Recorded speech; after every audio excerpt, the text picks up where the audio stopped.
மன்னிக்கிறதற்கு தயவு பெருத்த ஆண்டவராக இயேசுவின் இனிதான நாமத்தினால் உங்களை வாழ்த்துகிறேன். நம்முடைய ஆண்டவர் மன்னிக்கிற தேவன், அதோடு மட்டுமல்ல மறுவாழ்வு கொடுக்கிற தேவன். இதனால் நம்முடைய ஆவிக்குரிய சிந்தனைக்காக லூக்காவின் சுவிசேஷம் 15ஆம் அதிகாரம் 21ஆம் வசனத்தை நான் வாசிக்கிறேன்.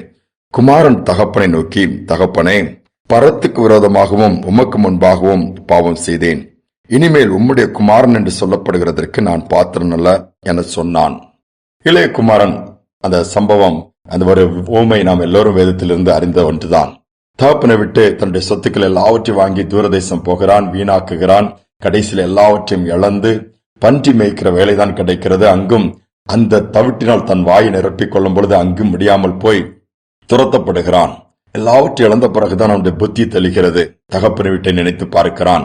அங்குள்ள வேலைக்காரர்கள் கூட எவ்வளவு அருமையான ஆகாரம் உண்டு, நானும் பசியினால் வாடுகிறேன் என்று பரிதாபமான நிலைமையை நினைத்து தன் தகப்பனிடம் போகலாம் என்று சொல்லி தீர்மானம் எடுக்கிறான்.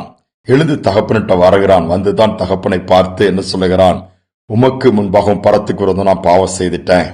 இனி உம்முடைய குமாரன் என்று சொல்லப்படுவதற்கு கூட நான் பாத்திரவான் அல்லன்னு சொல்லுகிறார்.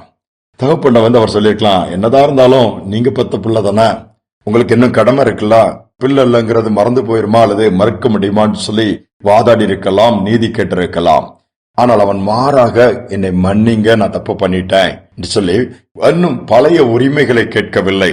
மாறாக என்ன கேட்கிறான், ஒரு வேலைக்காரில் ஒருவராக என்னை சேர்த்து கொண்டால் நலமாக இருக்குமே. ஆனால் அந்த தகப்பனை பாருங்களேன், அவர் என்ன பண்ணுகிறார், அந்த இடத்துல நீதி நியாயத்தை பேசிக் கொண்டிருக்கவில்லை. நீ இவ்வளவு பண்ணினாலே அப்படி பண்ணினவன் தானே, நோ, கட்டி அணைத்து முத்தமிட்டு மீண்டுமாய் எல்லாவற்றையும் கொடுக்கிறான். மோதிரத்தை கொடுக்கிறான், பாதரட்சி, புது டிரஸ், நல்ல ஒரு கொளுத்த கன்றை அடித்த ஆகாரம், அங்கு பெரிய ட்ரீட்டே நடக்கிறது. சொந்த மகனாகவே ஏற்றுக்கொண்டார். இதுதான் ஒரு தகப்பனுடைய சுபாவம். இதே போலதான் நம்முடைய பரம தகப்பனும். அநேக நேரத்தில் நாம் அதை உணர்ந்து கொள்ளாமல் போய்விடுகிறோம். மன்னிப்பு என்பது வேற, நீதி கேட்கிறது, ரெண்டுக்கும் பெரிய வித்தியாசம் இருக்கிறது. ஒருமுறை நெப்போலியன் நாட்கள்ல ஒரு பிரெஞ்சு பெண் அவனுடைய காலை பிடிச்சு அழுது, தயவா எங்க அப்பாவை விடுதலை பண்ணுங்க, நீங்க மரண தண்டனை கொடுத்திருக்கீங்க அப்படின்னு சொல்லி அழுகிறார். யார் உங்க அப்பா, நீ யாருன்னு சொல்லும் பொழுது விவரங்கள் எல்லாவற்றையும் சொல்லுகிறார். என் அப்பாவுக்கு மரண தண்டனை விதிக்கப்பட்டிருக்கிறது, அவரை கொண்டு போட வேண்டாம், தயவு செய்து அவருக்கு இறங்கி மன்னித்து அவரை விடுதலை ஆக்கினும் போது விசாரித்தவுடன் நெப்போலியன் அப்பாவுக்கு இது 2வது முறை தேச குற்றம் பண்ணியிருக்கிறார். முதல் முறை விடுதலை ஆக்கிவிட்டோம், மீண்டும் அதே தப்பை பண்ணினபடினால் நான் ஒன்றுமே செய்ய முடியாது, மரண தண்டனை அவர் அதை ஏற்றுக்கொண்டுதான் ஆக வேண்டும் என்று சொல்லிவிட்டார். அந்த அழுது கொண்டிருக்கிற அந்த மகள், அந்த தகப்பனுடைய மகள், அவள் சொல்லுகிறான், நான் ஐயா உங்களிடம் நீதி கேட்டு நான் வரவில்லை, என் தகப்பன் செய்தது தவறுதான், நான் அறிவேன், என் தகப்பன் செய்தது குற்றம்தான், சட்டப்படி அவர் தவறு செய்திருக்கிறார், அந்த மரண தண்டனை தான், ஆனால் நீதி கேட்டு வரவில்லை, மாறாக மன்னிப்பு கேட்டு வந்திருக்கிறேன், என் தகப்பனை நீங்கள் மன்னிக்க முடியும், அதை தான் கேட்டு வந்திருக்கிறேன் சொல்லி சொல்லும் பொழுது அந்த நெப்போலியனுடைய மனம் அப்படியே மாறினதாம், உருகினதாம். சரி, நான் நீதி கேட்கிற மன்னிப்பு என்று சொல்லும் பொழுது மன்னிப்பு கொடுக்கலாமே, இந்த முறை மன்னிக்கிறேன், உன் அப்பாவை மரண தண்டனையிலிருந்து நான் விடுவிக்கிறேன், அழைத்து கொண்டு போன்னு சொன்னாராம். பாருங்கள், மன்னிக்கிற தேவன் நமக்கு உண்டே. ஆனால் நாம் மன்னிக்கிற இருதயத்தை பெற்றிருக்கிறோமா? எத்தனை பேர் மேல் கசப்பை வைத்திருக்கிறோம்?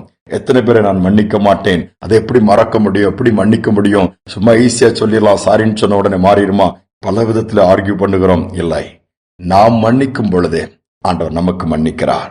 அதைத்தானே பரமண்டல ஜெபத்திலும் சொல்லுகிறோம், எங்கள் குற்றவாளிகளுக்கு நாங்கள் மன்னிக்கிறது போல. குற்றவாளிக்கு மன்னித்தால் நம்முடைய குற்றங்களை கர்த்தர் மன்னிப்பாராம். மன்னிக்கும் பொழுது ஒரு பெரிய சந்தோஷம் நமக்கு உண்டாகும். மன்னிப்பை நாம் பெற்றுக்கொள்ளும் பொழுதும் பெரிய மகிழ்ச்சியான ஒரு ஆரம்பம் உண்டாகும். அவருடைய ராஜ்யத்திலும் பங்குள்ளவர்களாய் மாறுகிறோம். இன்னைக்கு நாம் மற்றவர்களை மன்னிப்போம், மன்னிப்பை பெற்றுக்கொள்வோம். அதோடு மட்டுமல்லாமல் இயேசுவை போல நாம் வாழ்ந்து காண்பிப்போம். அதைத்தான் இயேசு விரும்புகிறார். ஜெபிப்போம். எங்கள் அன்பின் பரலோக தகப்பனே, இந்த நல்ல நாளுக்காக நன்றியோடுமை துதிக்கிறோம், ஸ்தோத்திரிக்கிறோம். அப்பா, பழி வாங்குகிற உலகத்தில் நாம் வாழ்ந்து கொண்டிருக்கிறோம். கசப்பான அனுபவங்கள், எவ்வளவோ மன கசப்புகளை வைத்து ஒருத்தருக்கு விரோதமாய் ஒருத்தர் குற்றம் சாட்டுகிற, ஒருத்தருக்கு விரோதமாய் ஒருவர் எழும்பி காயப்படுத்துகிற, இன்னைக்கு அப்படிப்பட்ட சூழ்நிலை வாழ்ந்து கொண்டிருக்கிற இந்த காலகட்டத்துல நீர் அவ்வளவோ உதாரணங்களை நீ வேதத்தில் அப்பா இது பண்ணிருக்கிற. அதோடு மட்டுமல்ல, சிலுவையில தொங்கும் பொழுது கூட முதல் வார்த்தை அதுதானே, பிதாவே இவர்களுக்கு மன்னியும் என்று சொல்ல சொல்லி அந்த இடத்துல போய் நீதி கேட்கவில்லை, மாறாக அந்த ஜனங்களுக்காக நீர் மன்னிப்பு கேட்டீர். அதே போல எங்கள் சுபாவங்களும் அதே போல மன்னிக்கத்தக்கதாய், மன்னிப்பை கேட்டு பக்கம் திரும்பத்தக்கதாய் இந்த நாளில் மாற்றிக் கொடுப்பீராக. இதை கேட்டுக் கொடுக்க ஒவ்வொருவருக்கும் அப்படிப்பட்ட கிருபை உண்டாகட்டும். நாங்களும் எதையும் கசப்புகளை மனிதல் வைத்துக் கொண்டு அதன்படி வாழாதபடி மன்னித்து மறந்து மற்றவர்களை நேசிக்கக்கூடிய இறுதி உண்டாகட்டும். தாழ்த்தி ஒப்புக் கொடுக்கிறோம். துதிகனமே ஏற்றுக்கொள்ளும் இயேசுவின் நாமத்தில் பிதாவே, ஆமேன், ஆமேன். நாம் மன்னிக்கும் பொழுது நம்முடைய காரியங்களும் கர்த்தர் குறைவுகளையும் மன்னிக்கிறார், நிறைவு ஏற்படுத்தி கொடுக்கிறார். இந்த சிந்தனையோடு நாளை தொடருவோம். மீண்டும் நாளை தினம் சந்திப்போம்.